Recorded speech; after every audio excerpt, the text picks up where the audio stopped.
우리 말씀을 보겠습니다. 우리 말씀은 누가복음 23장 50절에서 56절의 말씀을 보도록 하겠습니다. 우리 말씀을 가지고 다들 곤란할 때 나설 수 있는 사람, 다들 곤란할 때 나설 수 있는 사람이라는 제목으로 같이 은혜를 나누기로 합니다. 예수님께서 십자가 위에서 운명하시고 난 이후에 예수님의 장례를 치른 사람이 나와 있습니다. 바로 유대 지방 아리마대 도시를 말합니다. 마을을 말합니다. 아리마대는 이름 아닙니다. 아리마대 이 지방, 이 도시의 출신인 요셉이라는 사람이 있었습니다. 이 요셉이 예수님의 장례를 치릅니다. 이 아리마대 요셉이 갑자기 예수님의 십자가 이후에 등장하는 것을 볼 수 있습니다. 제자들은 예수님을 버리고 떠나갔습니다. 예수님을 안다라고 말하기가 힘든 상황 속에서 아리마대 출신 요셉이 예수님의 장례를 치릅니다. 요셉에 대해서 이렇게 오늘 본문을 말하고 있습니다. 50절에서 51절의 말씀을 보게 되면 공회의원으로 선하고 의로운 요셉이라 하는 사람이 있으니 그들의 결의와 행사에 참성하지 아니한 자라. 그는 유대인의 동네 아리마대 사람이요 하나님의 나라를 기다리는 자라라고 말하고 있습니다. 요셉은 공회의원이라고 말하고 있습니다. 공회의원은 사내들인 공의회를 말합니다. 우리로 말하면은 국회, 그리고 행정 이런 모든 것이 다 포함된 사법부 이런 삼권이 유대 사회 속에서 있는 대단한 실력 있는 사람이라는 것을 우리가 알 수 있습니다. 이 사내들인 공의회는 예수님을 신성 모독죄와 로마 반란죄로 빌라도에게 고발한 집단입니다. 요셉은 그 결의에 찬성하지 않았다라고 말하고 있습니다. 요셉은 선하고 의로운 것을 위해서 악한 일에 동의할 수가 없었습니다. 예수님께서 죄가 없는 의인이라는 것은 그는 확신하고 있었고 또 예수님께서 전하시는 하나님의 나라가 이 땅에 이루어지기를 간절히 기다리고 있는 사람이었습니다. 그런데 예수님은 아주 허무하게 십자가에서 죽습니다. 이때 요셉, 마리아대 출신 요셉이 예루살렘 근처에 파놓은 새 무덤에 예수님을 매장합니다. 보통 사람이 죽으면 누가 장례를 준비하고 장례식을 치릅니까? 보통 가족들이죠. 장례는 보통 가족들이 합니다. 아무리 사람이 없더라도 주변에 가족이 있으면 가족들이 하는 거죠. 가족이 없으면 형제들이, 가족이나 형제들이 장례식을 준비해서 장례를 치릅니다.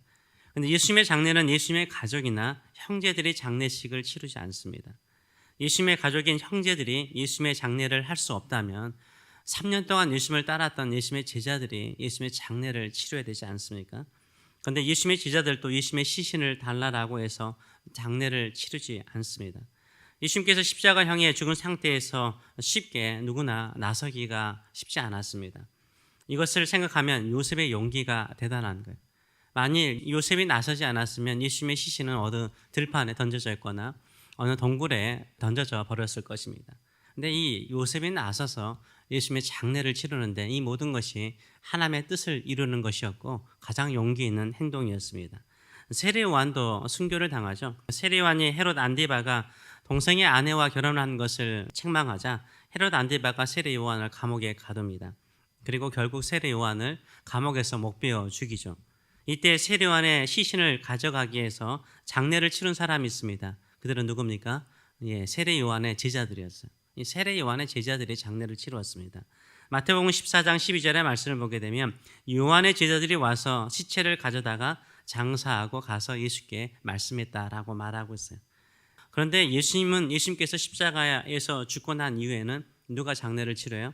예수님의 가족이나 형제들이 아닙니다. 예수님의 제자들도 아닙니다. 아리마대 출신 요셉이었습니다. 예수님을 십자가에 죽도록 고발했던 공의회 의원 중에 한 사람이었던 사람이요. 이렇게 나서서 하고 있는 것을 볼 수 있어요. 요셉 자신이 예수님의 시신을 장례하면 사내들인 사람들에게, 이 공의원 사람들에게 비난을 받을 것 뻔히 아는 거예요. 조롱을 받을 것 뻔히 알아요. 그럼에도 불구하고 빌라도에게 예수님의 시신을 달라 해서 장례를 치릅니다. 요셉은 숨어있는 예수님의 제자였어요. 드러내지 않고 예수님의 가르침에 대해서 동의하고 그 말씀을 따라서 이 땅에 하나님의 나라가 임하기를 원하였습니다. 마태복음 27장 57절의 말씀을 보게 되면 저물 때 아리마대의 요셉 부자 요셉이라 하는 사람이 왔으니 그도 예수의 제자라라고 말하고 있어요. 예수님의 제자였어요. 요한복음 19장 38절의 말씀 보게 되면 아리마대 사람이 예수의 제자이나 유대인을 두려워하여, 예수님께서 활동하실 때는 유대인들을 두려워하여 그것을 숨겼다라고 말하고 있어요. 그것을 숨기더니 이 후에 빌라도에게 예수의 시체를 가져가기를 구하며 빌라도가 허락하였다라고 말하고 있어요. 예수님께서 활동하시는 시기에는 이 아리마대 요셉이요, 예수님의 말씀을 듣기는 좋아했지만 자신을 예수님의 제자라고 드러내서 말하지는 못했습니다. 유대인들을 두려워해서. 근데 용기를 내야 될 때 용기를 내어서 빌라도에게 예수님의 시신을 달라 해서 예수님의 장례를 치르는 것을 볼 수 있습니다. 누구도 나서지 않을 때, 이게 곤란하잖아요. 십자가형은 그 당시에 가장 최고의 극형이었고, 예수님께서는 이 유대인들에게 보기에는 신성모독죄로 죽은 거잖아요. 하나님의 아들이라고. 그러니까 신성모독죄로 죽은 것이고, 또 소동을 일으켰다라고 로마 총독에게 고발했기 때문에 내란죄로 죽은 거잖아요. 이 사회적으로, 그 당시 사회적으로는 좋지 않은 거예요. 누구도 예수님의 시신을 달라라고 요구하지 않아요. 그런데 이 아리마대 요셉, 부자이면서도 공의 의원인데 자기의 체면을 생각하면은 나설 수 없는데, 예수님이 죽고 난 이후에 그 장례는 누가 치러야 되잖아요. 이 요셉이 나서는 거예요. 모든 것을 다 버리고 나서는 거예요. 그가 예루살렘 근처에 파놓은 새 무덤이요, 결국은 부활의 무덤이 되잖아요. 빈 무덤이 되잖아요. 영광의 무덤이 되는 것을 볼 수 있어요. 우리도 인생을 살다 보면 내가 믿음을 드러내지 않을 때가 있어요. 모든 사람들이 다 교회를 떠나가고 교회가 무너져 갈 때 나서는 사람이 있어야 돼요. 기도로 나서는 사람이 있어야 돼요. 하나님께서 우리의 기도를 통해서 일하실 것을 믿고 나설 때 하나님께서 빈무덤과 같이 부활의 영광을 우리 안에 이루어 줄 줄 믿습니다. 이런 믿음을 가지고 기도하시는 저와 여러분 되시길 축원합니다. 또 예수님의 장례는 특징이 있습니다. 빠른 장례였습니다. 빠른 시간 내에 이루어졌습니다. 예수님께서 금요일 오후에 운명하셨습니다. 그날은 금요일입니다. 유대인들은 금요일은 토요일이 안식이잖아요. 그런데 이 토요일은 우리 시간하고 달라 아침이 아닙니다. 해가 질 때부터 그 다음 해가 질 때까지가 하루예요. 그래서 금요일 날 해가 지면은 안식일이 시작하는 거예요. 그래서 금요일 날 해가 지면 안식일 시작하잖아요. 여기 뭐 유대인들 많이 사니까 딱 해가 질 때쯤 되면 동네가 조용해지잖아요. 차들도 없어지잖아요. 마찬가지입니다. 그래서 예수님께서 금요일 날 3시에 운명하셨어요. 그리고 해가 질 때까지 짧은 시간 내에 장례를 치러야 되는 거예요. 왜냐하면 해가 질 때 장례를 치를 수가 없어요. 안식일이 시작하니까. 장례를 치른 것도 노동에 해당되는 것이었습니다. 그래서 금요일 해가 지기 전에 예수님의 시신을 매장해야 되는데, 이렇게 신속하게 예수님의 시신을 가져다가 매장할 수 있었던 것은 아리마대 요셉 때문에 가능한 것이었어요.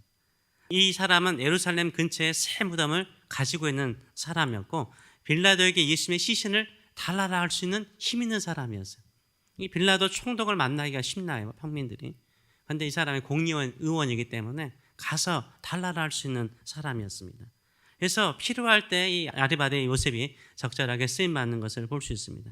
누구도 나서지 않을 때 자신이 나서서 자신의 새 무덤에 예수님을 매장합니다. 아주 신속하게 예수님의 시신을 돌무덤에 매장하는 것을 볼 수 있습니다. 그래서 52절에서 54절의 말씀을 보게 되면 이렇게 말하죠. 그가 빌라도에게 가서 예수의 시체를 달라 하여 이를 내려 세마포로 싸고, 세마포 고운 천으로 싸고 아직 사람을 장사한 일이 없는 바위에 판 무덤에 넣어두니 이날은 준비 금요일을 말합니다. 준비일이요 안식일이 거의 되었더라. 해가 질 때가 거의 되었더라 라고 말을 하고 있습니다. 또한 예수님의 장례를 준비한 사람들이 있습니다. 바로 갈릴리에서 예수님을 따라온 여자들이었습니다. 여인들이었어요. 갈릴리에서 따라온 여인들이 예수님 이 십자가와 그 다음에 장례와 부활에 그리고 부흥에 아주 결정적인 역할을 하는 사람들이 여인이었습니다. 여인들의 이름을 내일도 보겠지만 여인들의 이름이 있긴 하지만요, 많은 분들이 있었음에도 불구하고 이름들이 기록되지 않지만 참 여인들이 대단한 것 같아요. 보면은 이름도 없이 무명으로서 예수님을 섬기는 아름다운 모습을 보여주고 있습니다. 이들이 이 갈릴리 여인들은 예수님께서 십자가에서 죽을 때 멀리서 모든 것을 지켜본 여인들이었습니다.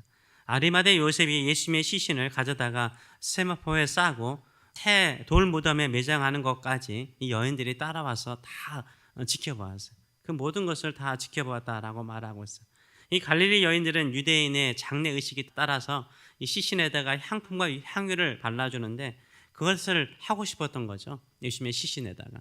그런데 시간이 없는 거예요. 해가 지면 안 되거든요. 해가 지면 안 되니까 또 해가 지기 전에 집으로 돌아가야 되잖아요.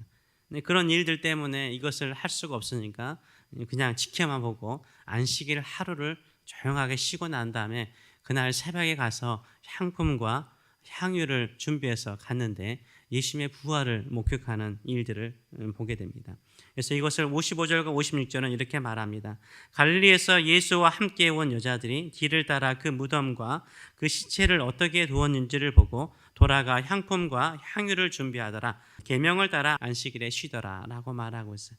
그래서 이 여인들이 결국은 예수님의 장례를 준비하다가 다 마치지 못했죠.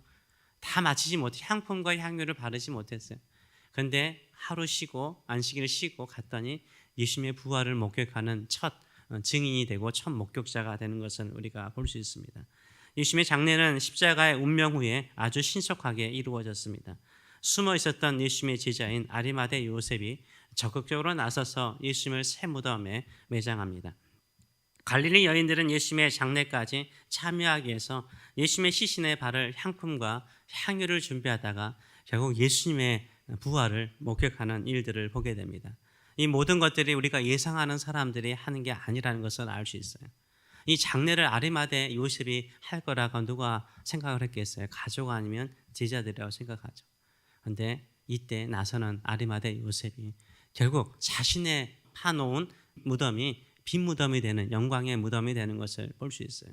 그리고 이 여인들, 그 당시 세상 사람들 다 여인들을 무시했거든요. 끝까지 예수님을 따랐던 여인들은 결국 예수님의 부활을 목격하는, 자신들이 준비하는 이 향품과 향유를 바를 수 없고 오히려 부활하신 예수 그리스도의 첫 증인이 되는 것을 우리가 볼 수 있습니다. 신앙생활하면서 가끔은 우리가 힘들고 어렵고 또 사회적인 시선 때문에 숨어 있을 수 있습니다. 그래서 모든 사람들이 다 힘들어하고 곤란해할 때 이때 나서야 되는 거예요. 다른 사람들이 세상의 일로 분주하고 바쁠 때, 교회는 텅 비어가고 기도하는 사람은 없어져 가고 섬기는 사람은 없어져 갈 때, 이때 아리마대 요셉이 되시는 저와 여러분 되시길 축원합니다. 나서야 돼요. 그때 나서는 거예요. 그때 기도하는 거예요. 그때 새벽을 깨우는 거예요. 그때 하나님께 충성하는 거예요. 그 이름이 아름다워지고 그 삶 속에 부활의 영광, 부활의 능력이 임하게 될 줄 믿습니다. 이런 믿음을 가지고 주께 충성한 제자들 되시는 저와 여러분 되시길 축원합니다. 기도하겠습니다. 살아계신 하나님 아버지 은혜를 감사드립니다. 항상 하나님이 하시는 일은 우리가 예상하고 기대한 대로 되지 않습니다. 일반적으로 장례식은 가족이나 형제들 또 스승이라면 제자들이 장례를 치르는데 예수님의 십자가 형, 그 끔찍한 형을 당하고 난 이후에 신속하게 이루어지는 모든 장례식은 숨어있던 한 제자를 통하여서, 드러내지 않았던 한 제자를 통하여서 아주 아름답게 이루어지는 것을 봅니다. 끝까지 멀리 서 있지만 포기하지 않고 시신에 매장하는 곳까지 따라온 여인들, 결국 그들도 예수님의 부활을 목격하고 살아나신 예수님을 만나는 것을 우리가 봅니다. 우리가 그러길 원합니다. 이 시대가 얼마나 힘든지 예수 믿는다라고 고백하고 내가 좀 더 열심히 예수를 믿고 교회를 섬기면 조롱받는 나의 형편이나 나의 상황으로 나를 조롱하는 이 시대 속에서 오늘도 우리는 일어납니다. 그리고 깨웁니다. 그리고 주 앞에 나갑니다. 빈 무덤 보기 원합니다. 부활하신 우리 주님의 그 능력 보기를 원합니다. 부활의 주님 만나서 다시 한번 우리의 인생 가운데 새로워지기를 원합니다. 감사드리며 예수님의 이름으로 기도하옵나이다. 아멘.